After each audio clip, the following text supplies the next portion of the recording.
Hello there. This is episode 103 of Achieve Your Ambitious Mom Life. I'm Anoki Kapasi.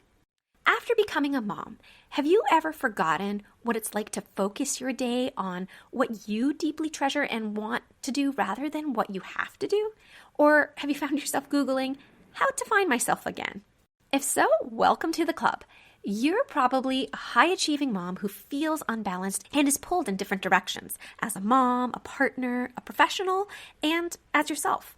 Well, today's episode is going to be a short Figure It Out Friday where I'm breaking down the what, why, and how of separating your personal values from your family or career values. Understanding the difference between values that draw from different areas of your life and how you can delineate your unique set of values is something that my clients commonly struggle with.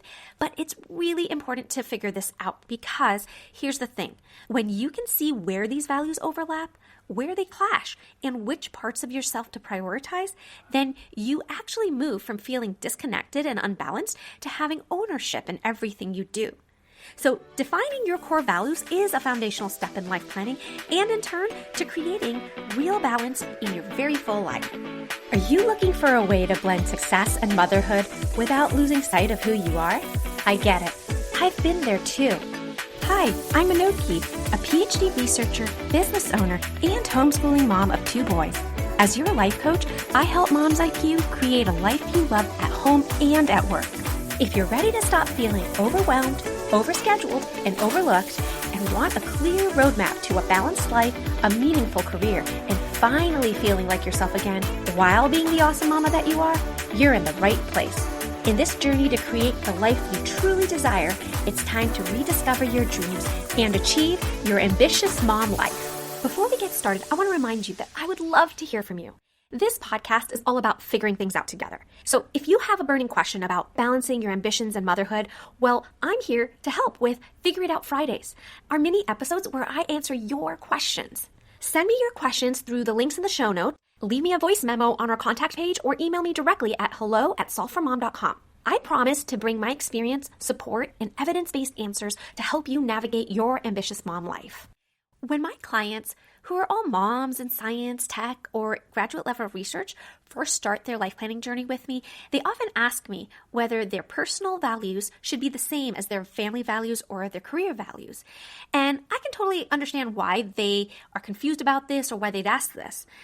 The thing is that women who are professionally trained in STEM are especially prone to feeling unbalanced because our personal, family, and career values often get blurred together.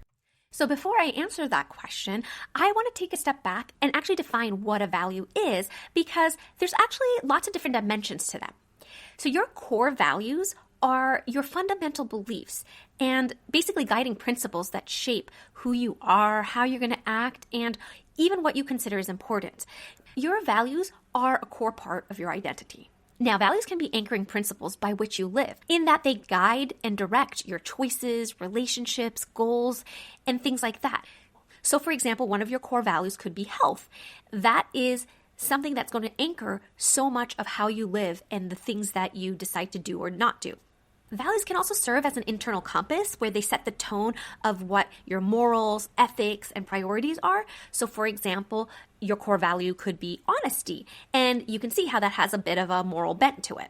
Values can also speak towards your character and virtues that you find important. They are sort of an outward expression of your habits and your behavior. So, if your core value is courage, that could be because you consider that a virtue. And values can also be aspirational and foundational, and that can be a little confusing because they seem like 2 different sides of the same coin. They can not only describe who you are already, but values can also serve as targets for who you're striving to become. Perhaps a core value is freedom. Maybe that's something you're trying to achieve because you feel that's really important to you. There's also many different types of values. So the 3 common ones that you probably interact with on a daily basis are your family values, your career values, and your personal values. And these 3 types of values often get confused with each other.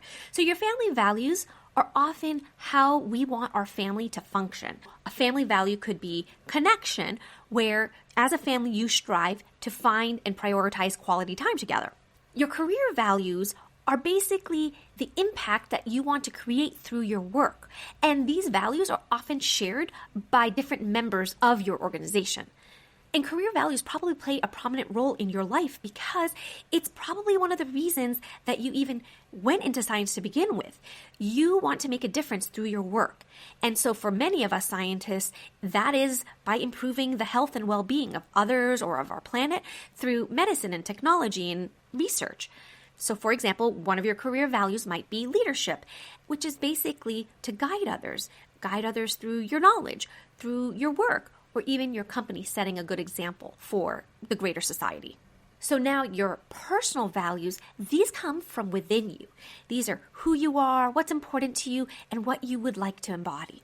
Values from these different life areas can actually overlap because your core values will inform your career and family decisions.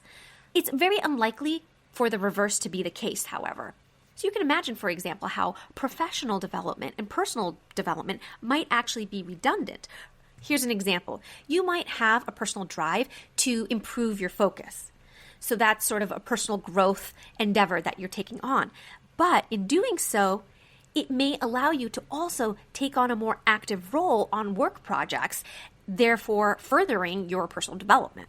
And you can also see that in a marriage, that partnership is probably a result of the fact that you found some common values between you and your partner.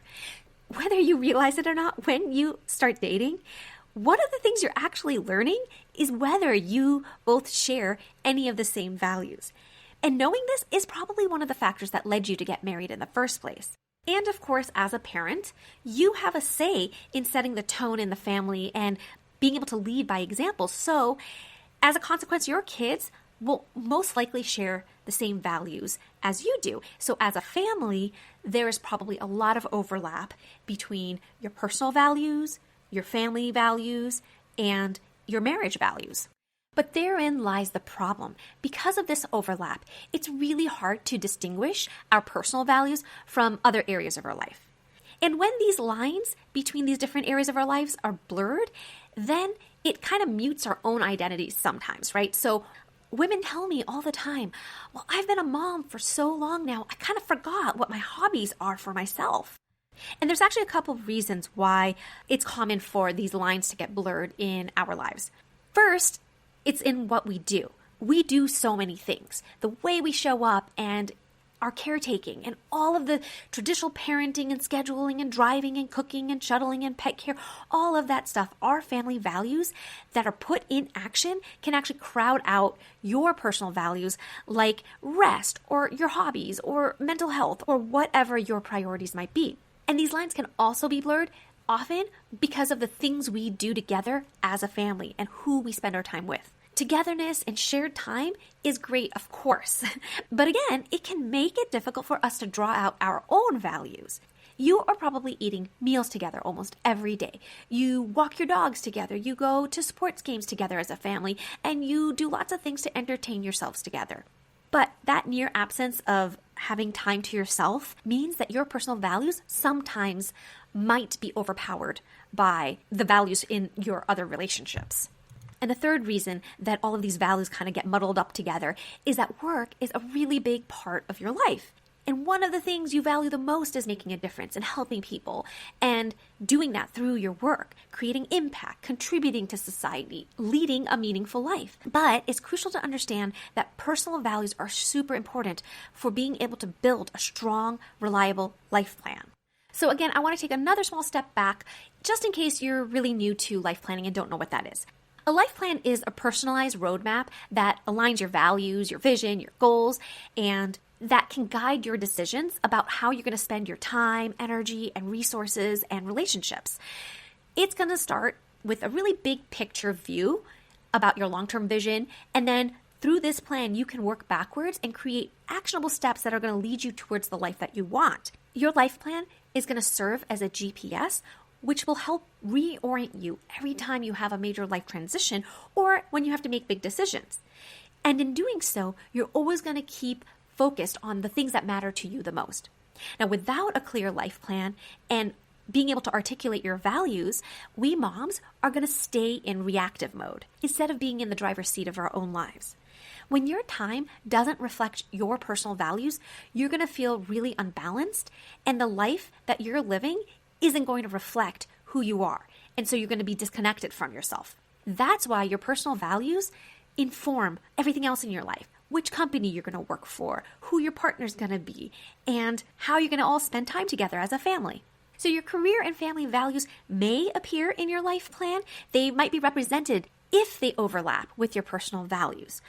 But what you really need to try to populate in your life plan and understand before you create your life plan are what your personal core values are. So I'm going to give you a personal example. One of my core values is connection. That is something that drives every single relationship that I have. I don't like to have superficial friendships. I will like to go really deep and feel like we're extremely relatable. So of course, connection makes an appearance in my family values, but connection itself is not a family value that I share with my entire family. Instead, we actually value traditions. Traditions are our way of connecting, but we go out of our way to create these rituals and traditions so that we can repeatably and reliably spend time together. Here's another example from one of my clients. Faith is such a strong personal value that it's, of course, a central family value and important to how her family operates, but it also became the basis for an unconventional career shift where she was able to combine faith with her professional work. And then another client of mine, through working with me, determined that financial freedom was a core personal value of hers. And so while financial freedom wasn't specifically a career value of hers, that personal value of hers guided her decision to pursue a side hustle, one that's going to help her achieve financial freedom while she also continues her primary professional role. And once you can see your personal values clearly and how they fit together with values from other parts of your life, you no longer have to feel like you're choosing between success or family. And that's exactly what Solve for Mom is about. Being able to push back on this harmful idea that work-life balance is a myth for women. So by using life planning and being able to do things like define your personal values, you can have this customized roadmap that helps you turn your ideal life into your real life. If you're a mom in science that wants the space to envision your ideal high-impact life, one that's going to reflect who you are and what's important to you, then I really love to invite you to work with me using my Design Life method. And together, one-on-one, we'll custom build a clear stepwise plan to turn your vision into your real life. So if that sounds good to you, you can book a free alignment call at solveformom.com/book-life-planning to get started. I would love to support you, so I hope I hear from you. And I'd like to continue serving you by answering your questions directly in these FAQ type of episodes on Fridays. If you have a question about life planning, career changes, and work-life balance as a mom in STEM, then click the Send Me Your Question link in the show notes and I'll answer it in an upcoming episode. I hope today's episode will help you create time and freedom to pursue something you love to do. If you enjoy this show, please subscribe and tell other purpose-driven mamas about it. Who knows? You might even make a new friend by sharing a tip. It's all free. By the way, it would be amazing to hear what you think about the show when you leave a review on Apple Podcasts. After all, my passion is to make this a great experience for you. I'll see you next week for another episode of Achieve Your Ambitious Mom Life with Anoki Kapasi.